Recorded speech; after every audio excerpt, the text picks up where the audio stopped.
Students, today we will discuss back cross and test cross.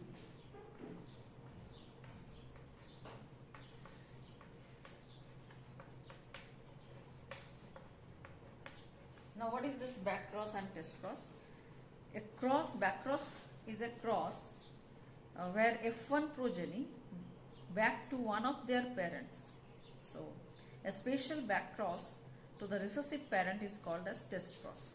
So that means the progeny, F1 progeny. So if here F1 progeny is crossed with a double recessive parent. Double recessive parent. Now this is done for what? This can be like two possible genotypes of an unknown dominant phenotype. If the unknown is homozygous violet, then crossing with white recessive gene is all violet offspring. And if the unknown is heterozygous, then crossing with white recessive results in violet and white progeny is 1:1 ratio.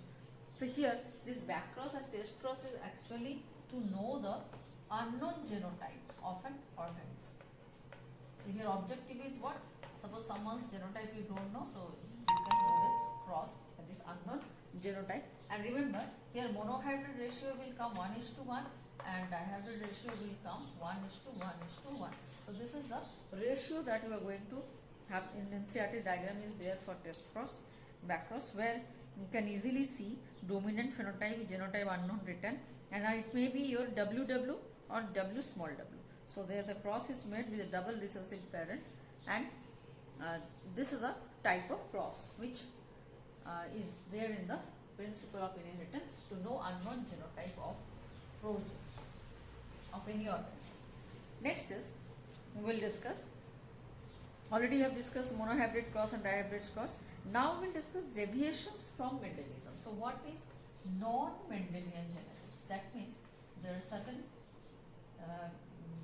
certain Mendelian principle they don't follow.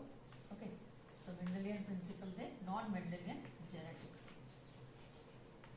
Mendelian principle they don't follow. Now the first example is incomplete dominance.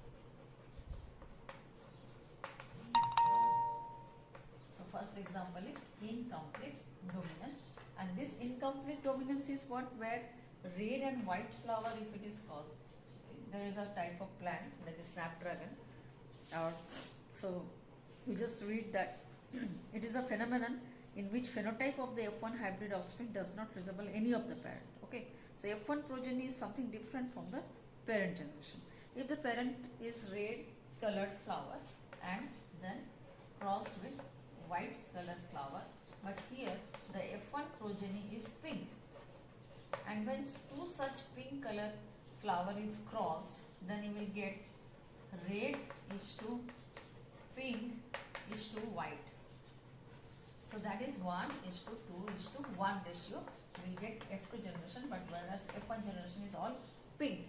So this pink is showing that it is not following Mendel, because as per Mendel, if red is dominant and white is recessive, then red is appearing at the F1 generation, but here something different. And when you go for the second progeny, then red, pink, white, three kinds of flower will appear in ratio 1:2:1, where phenotypic ratio as well as genotypic ratio both are 1:2:1. Now this is a non-Mendelian genetics. The next one is the certain examples like codominance, or before that we discuss multiple allelism. Now multiple allelism is what? One human blood group. There is an example. Human blood group is controlled by three alleles, that is IA, IB and IO. Remember, these are three alleles that control the human blood group. So here now as per Mendel, only two alleles are responsible for controlling the trait, but here we are getting three alleles to control one character, that is human blood group. So here A blood group is what? IA, IB. It can be like heterozygous IA, IB. Similarly, B blood group, IA, IB, IB, and this is IB, IO. So this you have studied in class 11 little bit, and now also we will study all these things. So this is multiple allism. So A blood group, human blood group is controlled, and this is multiple allism is non-Mendelian genetics. Now the next one is codominance. Now what is codominance? That means co means together. So both the factors showing equal results. Like here blood group, example is blood group AB. Here A is also dominant and B is also dominant. A and B, they together show their expression. A also and B also. So that is codominance.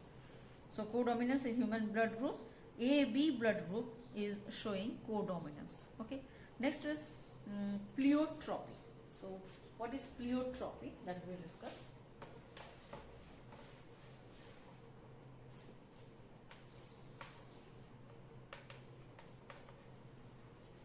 And then we will discuss polygenic inheritance.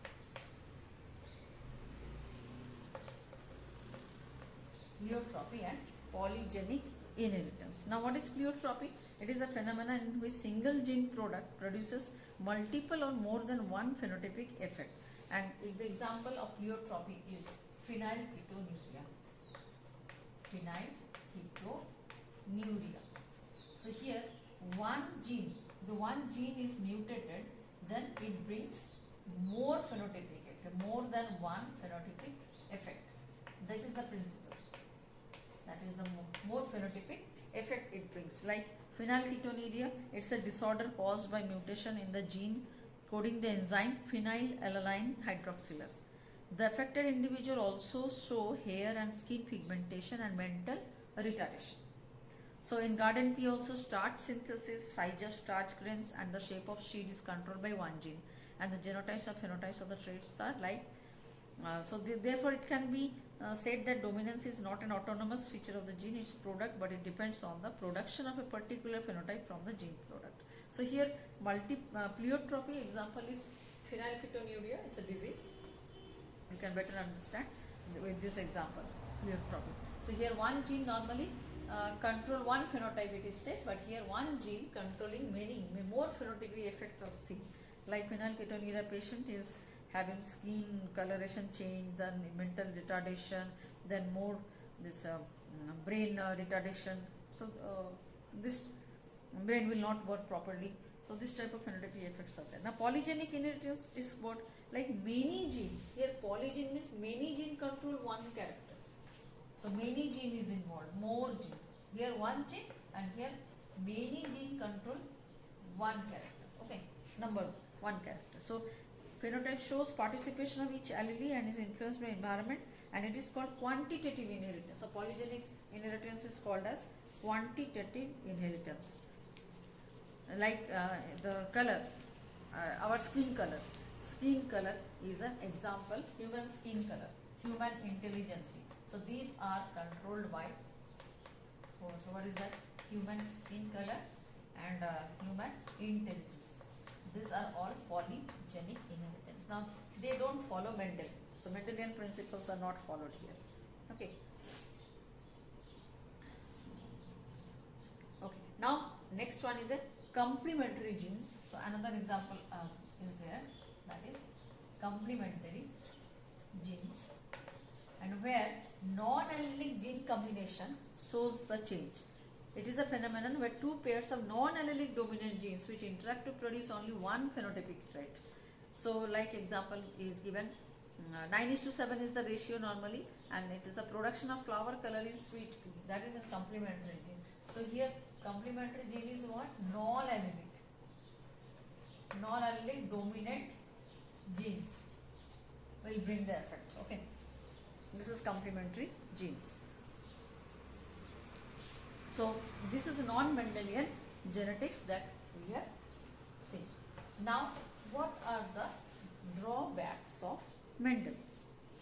So what are the drawbacks of Mendel? The drawbacks of Mendel are many. As I said, law of independent assortment is also wrong.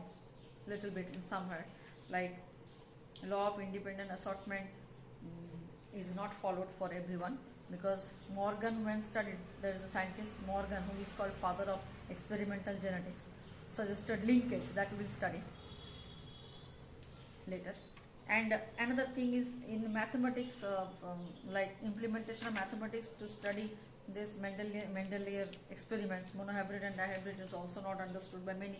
And that time publicity was very like, earth is not easy to approach, like nobody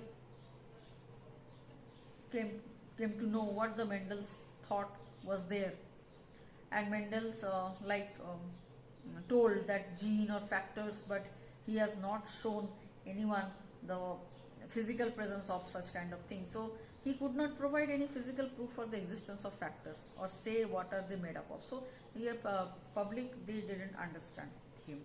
So in 1900 there is a scientist like de Vries, Currens and von Tessermark independently rediscovered Mendel's result and then inheritance of characters. So due to the advancement of microscopy that time, scientists, they show the chromosome structure, DNA structure, and then everybody understood what actually Mendel was saying. And then Mendel was awarded the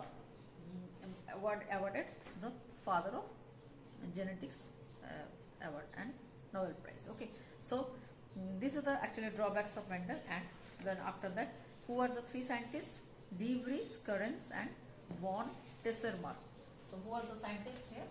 De Vries, then von